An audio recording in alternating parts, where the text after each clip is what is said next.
Assalamualaikum warahmatullahi wabarakatuh. Salam sejahtera untuk kita semua. Selamat datang di video podcast 3A On Air. Kelompok kami dalam rangka Agenda 1 Latsar CPNS Kemdikti Saintek.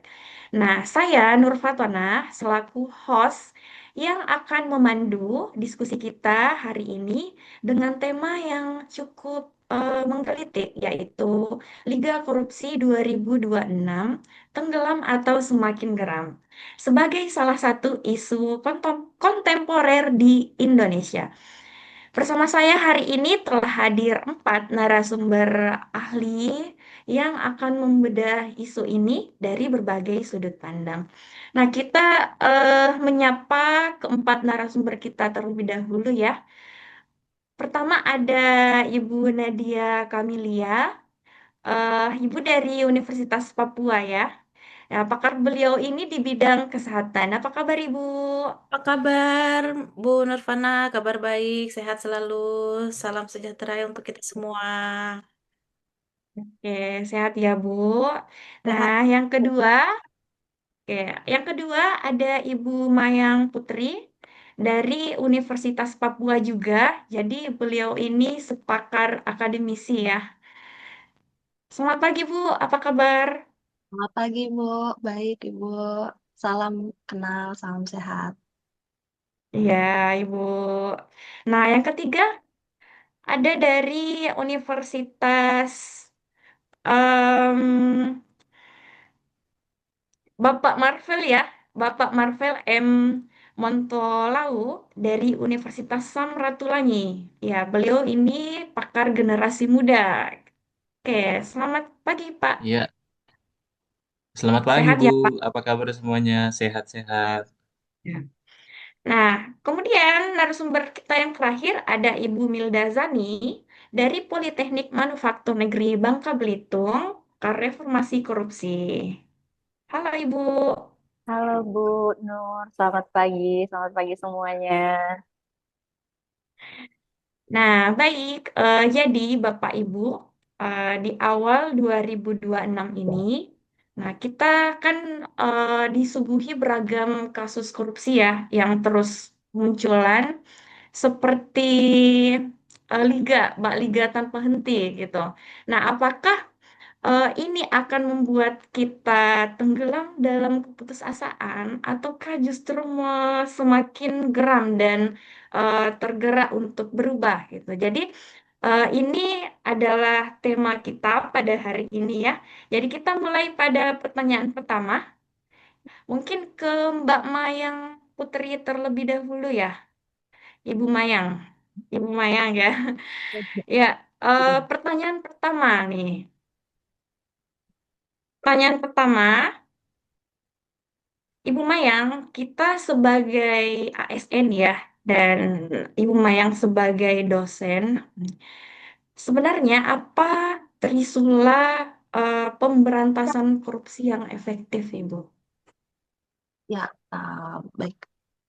Saya sebagai ASN juga sebagai dosen, uh, kan kita lihat korupsi itu kan marak ya, nggak cuma di mana-mana di Indonesia tuh di mana-mana korupsinya. Nah, kalau saya berkaca pada lensa sebagai akademisi, korupsi itu kan berbagai macam jenisnya, uh, mulai dari integritas ilmiah, karena korupsi itu terutama di akademisi ya, itu nggak hanya tentang uang finansial, dana yang ditilap atau di apa suap dan lain-lain, tapi juga tentang integritas ilmiah ya, bisa juga korupsi waktu, jabatan, wewenang seperti itu. Nah, untuk menanganinya, Trisula pemberantasan, menurut saya sebagai akademisi ini, kita jangan hanya fokus pada soal keuangan atau dana negara saja, tapi juga tentang integritas moral dan juga intelektual. Nah, fokus Iya, pertama mungkin kita bisa membangun integritas di pendidikan, nggak korupsi, nggak plagiat, mulai dari kita sendiri sebagai dosen, nanti kita turunkan ke mahasiswa juga gitu. Jadi ada budaya akademik, kita menghargai proses, nggak cuma langsung sekedar instan gelar, instan publikasi dan lain-lain. ada etikanya seperti itu. Nah, kemudian yang kedua memperbaiki sistem, jadi mencegah itu. Uh, Bisa jadi melalui digitalisasi layanan kita ke mahasiswa, ke publik juga. Dan mungkin yang ketiga efek jerak gitu. Ini yang belum kita terlalu lihat, yaitu harus ada sanksi disiplin seperti itu. Oke, baik, menarik ya Bu. Jadi ada integrasi nilai dalam aksi nyata ya. Nah, Bu Mayang, eh, bagaimana agar nilai ini tuh tidak sekedar teori ya bagi generasi muda yang mungkin Bapak Marvel mungkin di sini bisa melanjutkan. Iya, terima kasih Bu. Jadi menyambung dari penyampaian Ya, dari Bu Mayang tadi, memang betul kalau generasi muda ini merupakan eh, tulang punggung bangsa untuk kedepannya. Jadi kalau kita melihat untuk kemajuan dari bangsa kita, bangsa Indonesia, apalagi ada ya, program dari pemerintah untuk menjadi Indonesia Emas tahun 2045 ya, yang merayakan 100 tahun Indonesia Raya. Nah, di sini tentunya kalau kita melihat dari sisi umur, mungkin kita saat ini di tahun 2045 itu sudah masuk mendekati masa pensiun kita. Jadi semua hal itu akan kita turunkan ke generasi muda. Nah, iya, kalau dari bidang iya, kita betul. melihat dari hal korupsi ini, tentunya supaya tidak terjadi lagi banyak kasus-kasus korupsi, berarti generasi muda itu harus dibekali dengan etika yang baik, agar supaya mereka tahu korupsi itu sebenarnya kalau boleh tidak dilakukan. Apalagi korupsi ini memiliki dampak yang sangat besar bagi bangsa kita. Kalau tadi Mbak Mayang sudah menyampaikan, kalau dari mahasiswa itu kita melihat korupsi bukan cuma soal dana atau uang, tapi juga berupa misalnya intelektual, hak intelektual, plagiarisme, seperti itu. Jadi kalau di kampus itu seharusnya kita memiliki mungkin ada kurikulum yang mendetail tentang bagaimana dari mahasiswa bisa mengetahui apa itu korupsi itu, bukan sebatas cuma uangnya atau dananya, bagaimana preventif agar supaya kita tidak tergoda untuk melakukan korupsi ya. Atau Iya, hal sesimpel mungkin kita bisa latihan dari bagaimana cara kita memanage waktu kita, bagaimana kita memanage kegiatan kita dalam kampus, membuat tugas tepat waktu ya, hal-hal kecil yang kemudian nantinya akan berkembang membentuk suatu pribadi yang eh, kalau bisa dibilang itu pribadi yang tangguh, yang tidak akan tergoda untuk melakukan korupsi kalau dari generasi muda. Mungkin begitu, Bu. oke Bapak. Nah, kalau dari Bapak Marvel sendiri nih, strategi apa yang Bapak bisa terapkan di kampus nih untuk pendidikan anti korupsi? Kalau tadi kan untuk generasi muda ya, gitu. Kalau Iya, dari kalau dari Bapak Marvel sendiri, strategi iya. apa Kalau yang iya, kalau untuk strategi saya sebagai tentunya sebagai dosen dalam mendidik mahasiswa di kampus itu, jadi kalau kami di kampus itu memang untuk dosen-dosen itu disampaikan kepada seluruh mahasiswa. Pertama, contoh kecil dalam melaksanakan kegiatan kampus atau melaksanakan kegiatan belajar mengajar di kelas. Tentunya hal pertama itu kita harus tepat waktu dan disiplin. oh iya, Jadi dari hal kecil itu kita berlatih untuk menumbuhkan rasa pertama eh, jujur dalam melakukan tugas. Kedua, mereka di situ dilatih untuk tetap disiplin, tidak ada korupsi waktu di situ. Terus ada juga mungkin kegiatan kerjasama, di mana kalau ada kegiatan pengumpulan dana, dana itu bisa lebih transparan, semuanya bisa melihat apakah ada penggunaan dana di mana, bisa dipertanggungjawabkan. Terus ada penggunaan panitia apa, bisa dipertanggungjawabkan dalam pelaporan akhirnya tentunya. Itu yang contoh-contoh kecil lah mungkin untuk di eh, kampus. Begitu, Bu. oke, baik, baik. Terima kasih atas idenya ya, Bapak ya. Nah, tapi apakah pendidikan saja itu cukup ya jika kasus korupsi triliunan seperti di 2026 ini masih terjadi? Nah, di sini mungkin Ibu Mirzani nih yang bisa menjelaskan ya relevan dengan pandangan Ibu. Nah, mungkin ya kita lihat kasus korupsi triliunan marak di awal 2026. Nah, menurut Ibu, potret ini akan membuat rakyat ini semakin tenggelam atau justru geram gitu, Bu? Gimana? Baik, terima kasih Ibu Nur. Jadi, bagaimana Ya, sih kondisi korupsi di 2026 ini, di mana iya, seperti yang kita lihat bahwa potret korupsi triliunan di 2026 ini mungkin makin merajalela ya sampai saat ini. Nah, korupsi bernilai triliunan rupiah ini bukan lagi sekedar anomali dalam tata kelola pemerintahan di Indonesia, melainkan cerminan dari masalah struktural yang berulang. Kemudian memasuki 2026, potret korupsi berskala besar masih memperlihatkan pola yang relatif sama dengan tahun-tahun sebelumnya ya, di mana melibatkan elit politik, kemudian pejabat publik dan aktor korporasi di mana terjadi pada berbagai sektor yang strategis seperti infrastruktur, kemudian energi, pertambangan, dan juga perbankan. Ya, Bu ya. Kemudian dulu itu korupsi itu identik dengan amplop dan suap manual. Sekarang bentuknya itu sudah berubah. Ada manipulasi proyek digital, kemudian permainan anggaran, pengadaan barang dan jasa, sampai kepada proyek besar yang nilainya triliunan. Yang iya. membuat makin miris adalah dampaknya langsung kepada masyarakat, di mana uang yang harusnya buat jalan, buat pembangunan sekolah, kemudian buat perbaikan rumah sakit dan bantuan sosial, malah bocor ke kantong pribadi. Tetapi di sisi baiknya, masyarakat sekarang tidak tinggal diam saja nih. Ada media sosial, kemudian ada jurnalisme dan komunitas sipil yang membantu untuk meng-up kasus korupsi agar cepat viral seperti itu, Ibu Nur. Ya, gitu ya, Bu ya. Nah, selanjutnya eh, apa kira-kira satu langkah tepat nih, Bu, Bu Ibu Milda bagi ASN untuk memutus rantai korupsi? Oke, jadi langkah yang tepat ASN, apalagi kita ya sebagai ASN untuk menghilangkan korupsi ini, eh, seperti yang kita ketahui bahwasannya ASN itu merupakan garda terdepan di pelayanan publik ya. Kemudian langkah pertamanya itu mungkin kita bisa mulai dari membangun integritas pribadi dari diri kita sendiri, di mana uh, kita sebagai ASN harus sadar bahwa jabatan itu adalah amanah, bukan hanya kesempatan untuk mencari untung.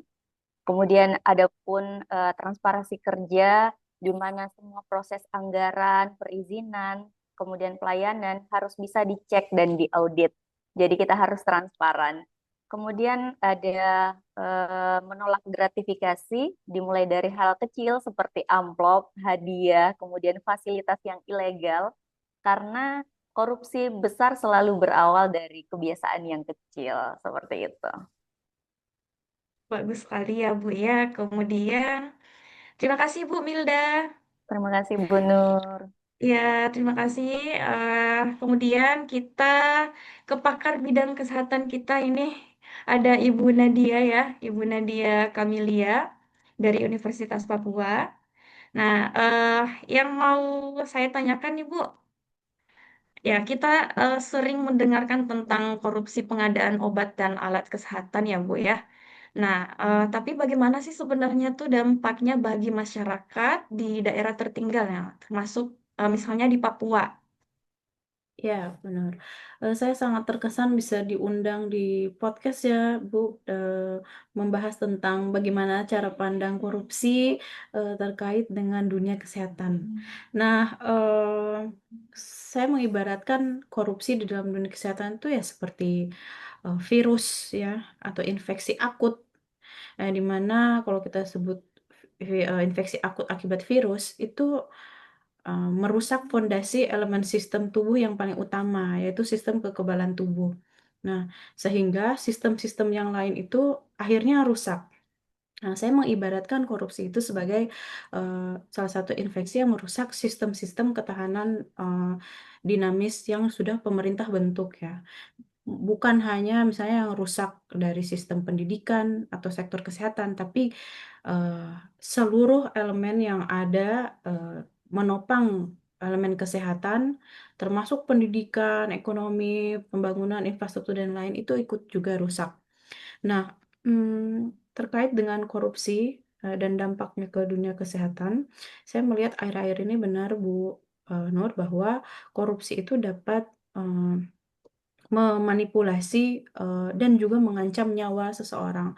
Contohnya, seperti ada informasi ya terbaru, Bu Nur pernah dengar nggak korupsi KPK baru-baru ini terkait dengan kerugian 543 miliar dari BPJS Iya, Kesehatan ya Bu ya? Wah, itu iya, angka yang sangat besar. Bahkan kita tahu bahwa BPJS itu merupakan bagian dari sistem kesehatan, pembiayaan kesehatan. Eh, saya pernah dengar bahwa ada salah satu teman saya yang anaknya baik, ulet dalam bekerja, namun ketika bapaknya sakit, dia tiba-tiba jatuh miskin, Bu Nur. Ya, semua asetnya iya, dijual, rumah, mobil, dan motor itu dijual untuk bisa membiayai cuci darah ayahnya. Nah, pembiayaan kesehatan ini merupakan salah satu benteng pertahanan ekonomi dari tiap individu. Kenapa? Karena cuci darah itu harganya mahal, bisa sampai 14 juta satu kali treatment. Nah, iya, jika tidak di-cover oleh pembiayaan kesehatan, maka ya aset-aset yang dikeluarkan juga eh, hilang begitu saja. Kalau tidak ada aset, tidak punya pegangan, ya otomatis jadinya tidak sekolah. Karena tidak sekolah, nah, akibatnya tidak bisa mencari pekerjaan. Karena tidak bisa mencari pekerjaan, tidak bisa mendapatkan bahan-bahan makanan pokok yang layak. Akhirnya jatuh sakit lagi. Nah, jatuh sakit lagi, jual aset lagi, nggak dapat pendidikan lagi, ya kan ya? iya, Dapat iya, pendidikan lagi, nggak bisa cari kerja lagi, nggak bisa makan lagi, dan begitu seterusnya. Jadi, itu merupakan rantai hitam yang rantai yang tidak akan terputus. Kita menyebutnya namanya rantai hitam. Jadi pemerintah itu hadir di tengah-tengah rakyat untuk bisa memotong rantai-rantai ini. Contohnya, misalnya karena ketidakmampuan dia membayar sekolah, akhirnya pemerintah iya, memberikan biaya eh, pendidikan yang gratis. Karena iya, tidak mampu membayar pengobatan, misalnya kita putus rantainya di BPJS BPJS ini ya. Dan saya sangat miris sekali apabila di setiap kebijakan-kebijakan pemerintah ini masih aja saja yang korupsi. Padahal itu adalah bagian dari uluran tangan dan hak masyarakat untuk bisa hidup layak dan juga iya, benar. ya bisa bangkit dari dan merasakan mereka hadir di tengah-tengah masyarakat. Selain itu juga eh, yang tadi saya sebutkan bahwa ancaman langsung terhadap nyawa, eh, korupsi ini juga merenggut bukan hanya dari sisi pembiayaan kesehatan yang baru-baru ini kita dengar, bisa jadi juga terkait dengan korupsi waktu dari layanan-layanan kesehatan yang diberikan oleh nakes, terutama saya. Nah, tadi saya mendengar apa yang disampaikan Bu Milda bahwa salah satu tindakan kita mencegah korupsi di ASN adalah bisa menjadi ASN yang eh, baik gitu ya. Nah, untuk itu saya sangat menyayangkan ketika ada tenaga-tenaga kesehatan yang juga menerima gratifikasi, memberikan layanan yang tidak sesuai dengan yang tidak merata ya. Kemudian juga menolak pasien ya ketika sakit. Baru-baru ini kabar duka terjadi di Papua ya. Bu Nur tadi sampaikan bagaimana situasi di Papua. Ada ibu Iya, yang meninggal ya, pernah mendengar berita ibu yang meninggal ditolak berkali-kali oleh layanan kesehatan karena tidak mampu membayar DP sesar dan ada juga yang ditolak karena jam operasional dokternya sudah habis. Nah, itu sangat disayangkan dan inilah mungkin peran kita sebagai ASN. Mungkin tidak betul apa kata yang disampaikan oleh narasumber-narasumber kita. Bentuk iya, korupsi itu bukan lagi mengambil uang, mencuri uang ya, tapi tidak memberikan pelayanan yang sesuai pada masyarakat, kemudian menghambat apa yang menjadi hak masyarakat, itu juga merupakan bagian dari korupsi dan sangat menyengsarakan rakyat kita.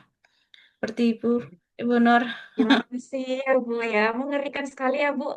Korupsi di bidang kesehatan itu memang bisa membunuh secara perlahan ya. Gitu.